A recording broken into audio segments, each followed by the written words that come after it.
बिस्मिल्लाहिर्रहमानिर्रहीम। आज का लेक्चर 7th क्लास के मैथ के ऊपर है। इसकी एक्सरसाइज 1.2 को सॉल्व कर रहे हैं। आज के लेक्चर में एक्सरसाइज 1.2 का क्वेश्चन नंबर 3 शामिल है। बेटा आपने वीडियो लास्ट तक देखनी है ताकि क्वेश्चन के कॉन्सेप्ट को अच्छी तरह आपके माइंड में मैं बैठा सकूं। क्वेश्चन नंबर 3 है, put the correct sign greater than, smaller than और इक्वल देन।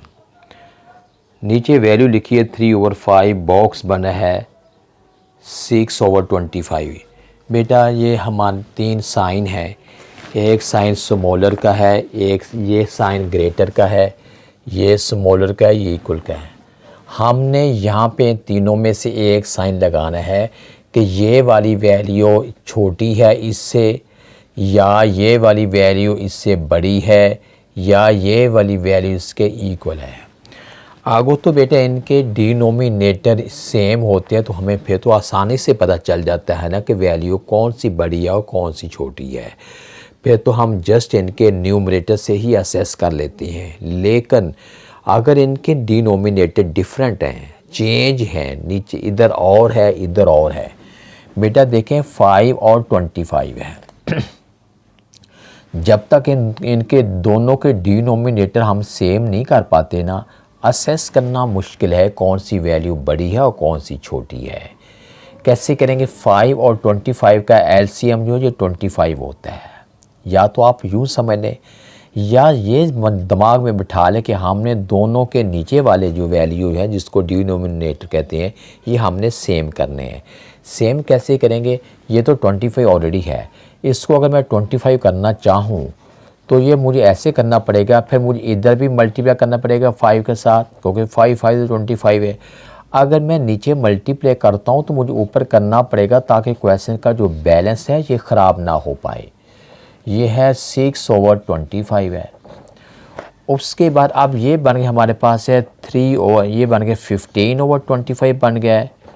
और उसके बाद है ये वाला जो है ये 6/25 है। अब देखा बेटा, देखें नीचे 25 है, नीचे 25 है। अब यहाँ पे अब ऊपर वाला 15 है, नीचे 6। अब हमने दोनों नीचे सेम है तो इसको आप छोड़ दें, इस पर फोकस ना करें। आप अब देखें कि ऊपर वाली वैल्यू में से कौन सी बड़ी है। ये 15 है और ये 6 है, ये बड़ा हुआ।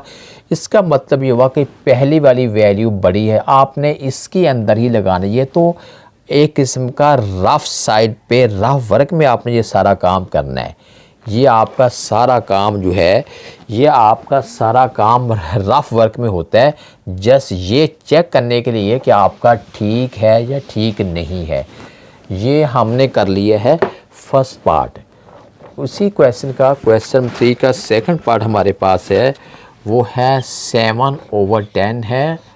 यहाँ बॉक्स के हमने वैल्यू लिखनी है माइनस जो है 7/10। बेटा ये बात याद रख लेना कि माइनस वाली वैल्यू जितनी बड़ी होती चली जाती है उसकी कदर, उसकी वैल्यू उतनी ही गिरती चली जाती है। उसकी कदर, उसकी कीमत, उसकी वैल्यू जितनी बढ़ती जाएगी उतनी कम होती चली जाएगी। प्लस वाली वैल्यू हमेशा बड़ी होती है माइनस वाली वैल्यू से। इसलिए आप ये दोनों के ये वाले तो सेम हैं, ये सेम है। अब ये +7 है, ये माना प्लस वाली वैल्यू हमेशा बड़ी होती है, लिहाजा ये ग्रेटर का साइन हम इसमें लगाएंगे। उसके बाद बेटा इसका तीसरा पार्ट हमारे पास है, ये है -3/8 है। यहाँ पे बॉक्स बना हुआ है और इधर जो है माइनस जो है 5/8 है। अब बेटा देखें माइनस की वैल्यू जितनी छोटी है उतनी बड़ी है। ये नीचे तो दोनों सेम है, आप नीचे वाली वैल्यू को तो छोड़ दें, आप ऊपर को फोकस करें। ये -3 है, ये -5 है। यहाँ स्टूडेंट जो है वो कॉम्प्लिकेशन का शिकार हो जाता है कि 5 जो होता है वो तो बड़ा होता है, 3 छोटा होता है। बेटा जब प्लस की वैल्यू होती है ना उसमें ऐसे ही होता है, प्लस वाली वैल्यू में ऐसे ही होता है। जो वैल्यू छोटी है वो छोटी है, जो बड़ी है वो बड़ी है। लेकिन माइनस वाली वैल्यू का रूल थोड़ा सा डिफरेंट है। डिफरेंट का मतलब ये है कि माइनस वाली वैल्यू जितनी दिखने में बड़ी लगेगी, हकीकत में वो उतनी ही छोटी होती है। अब देखें ये वाली वैल्यू -3 जो है ये बड़ा है -5 से। दिखने में तो यूँ लग रहा है कि ये 3 है, ये 5 है, लेकिन नहीं, यहाँ माइनस का बड़ा चक्कर है। माइनस वाली वैल्यू बड़ी हो, जितनी छोटी है हकीकत में उतनी बड़ी है। लिहाजा हम यहाँ पे ये बिग ग्रेटर का साइन लगाएंगे। तीसरा पार्ट भी हो गया। उसके बाद इसका चौथा पार्ट हमारे पास है 1/7 है, और यहाँ पे ये बॉक्स है, और ये 2 है, 3 और 14 है। पहले बेटा इसको रफली आपने सॉल्व करना है। साइड पे हम इसको सॉल्व कर लेते हैं, फिर हम इसको असेस करेंगे। यानी ये 1 है, 1/7 है, और दूसरी वैल्यू हमारे पास है 2, 3/14 है। 7 1 7, 7 में 1 ऐड किया, ये बन गया 8/7 है। 14 28 में 3 ऐड किया, ये 31/14 है। उसके बाद बेटा अब हमने करना है कि ये 40, इसके नीचे भी हमने 14 पैदा करना है। 7 2 14, अगर मैं नीचे 2 से मल्टीप्लाई करता हूँ तो मुझे ऊपर भी करना पड़ेगा। ये बन गया है 16/14 है, ये है 31/14 है। अब नीचे तो इसका मतलब हुआ कि ये वाली वैल्यू स्मॉलर है, ये 16 है, ये 31 है, ये छोटी होगी ना वैल्यू। अब यहाँ पे हमने ऐसे ये स्मॉलर का साइन लगाना है कि ये वाली वैल्यू जो है इससे स्मॉलर है। ये हमें फोर्थ पार्ट सॉल्व हो गया, और उसके बाद अब हम इसके जो है फोर्थ पार्ट तो इधर हो गया। अब फिफ्थ पार्ट हम इस साइड पे सॉल्व कर लेते हैं। फिफ्थ पार्ट हमारे पास है 1 5/12 है, और ये बॉक्स है, ये है 7/12 है। इसको साइड पे सॉल्व कर लें बेटे, ये है, या इसको साइड पे सॉल्व कर लें। 1 है, 5/12 है, और ये 7/12 है। 12 1 12, 5 ऐड किए, ये 17/12 बन गया है।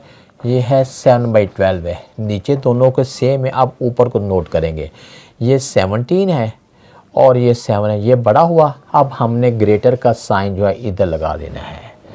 ये हमने फिफ्थ पार्ट को तो अभी सॉल्व कर लिया। उसके बाद अब इसका सिक्स्थ पार्ट है -19/25 है। ये दरमियान में हम बॉक्स है, बॉक्स का हमने लिखना है ना, -7/25 है। बेटा ये तो पहले से इसके जो डिनोमिनेटर पहले से सेम है। अब क्वेश्चन ये है कि -19 जो है ये बड़ा होता है या -7 बड़ा होता है। दिखने में तो यूँ लग रहा है कि 19 ज़ाहिर बड़ा है, 7 छोटा है, लेकिन ये रूल प्लस के लिए होता है, माइनस के लिए ये रूल नहीं होता। माइनस का रूल ये होता है कि माइनस वाली वैल्यू जितनी दिखने में बड़ी लग रही है हकीकत में वो उतनी ही छोटी है। ये वाली वैल्यू -19 स्मॉलर होता है, -7 बड़ा होता है, लिहाजा हम ये स्मॉलर का साइन लगाएंगे। क्वेश्चन नंबर 3 पूरे को हमने सॉल्व कर लिया है। Exercise 1.2 7th mathematics. Next lecture में फिर मेरा क्वेश्चन नंबर 4 और नेक्स्ट जो 5 6 है ये इंशाल्लाह मेरे अगले लेक्चर में अच्छी तरह एक्सप्लेन होंगे।